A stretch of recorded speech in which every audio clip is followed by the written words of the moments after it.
Perkenalkan, nama saya Rio Bima Mahendra, kelas 8B, absen 27. Di sini saya akan menceritakan kisah tentang Nabi Idris.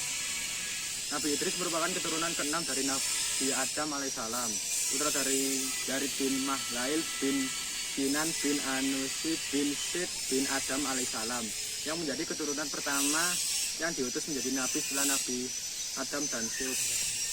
Menurut sejarahnya, beliau terlahir 1000 tahun dari Adam alaihissalam wafat. Nama aslinya Nabi Idris adalah Ahnu. Dipanggil Idris karena ia rajin mempelajari agama Musaf Adam dan Sid.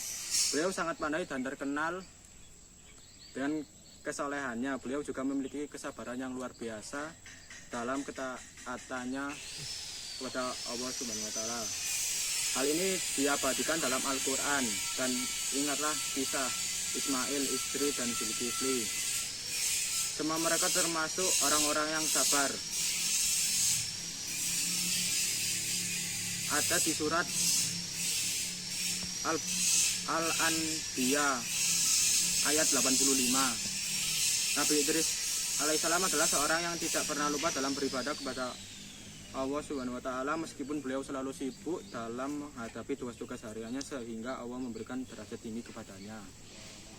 Beliau merupakan seorang yang gagah, berani, yang memiliki kekuatan luar biasa, sehingga diberi julukan Asadul Usud atau singa dari segala singa.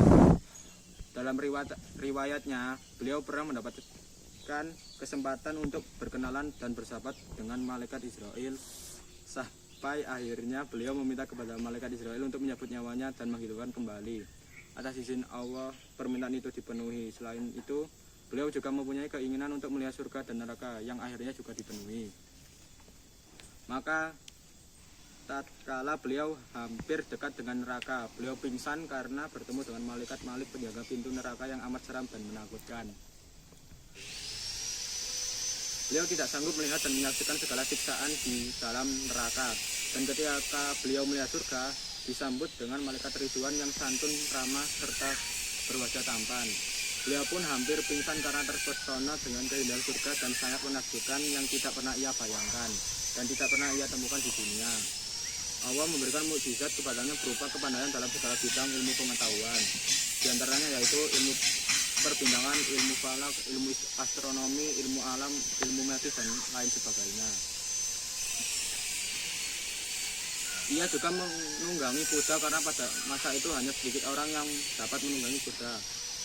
Saat tidak ada umatnya yang dapat menulis dan membaca, beliau pandai dalam hal kelangkaan itu karena kemampuan dalam membaca. Kemudian Allah menurunkan 30 suhuf kepadanya yang berupa petunjuk untuk disampaikan kepada umatnya, yaitu keturunan Kabil yang durhaka kepada Allah.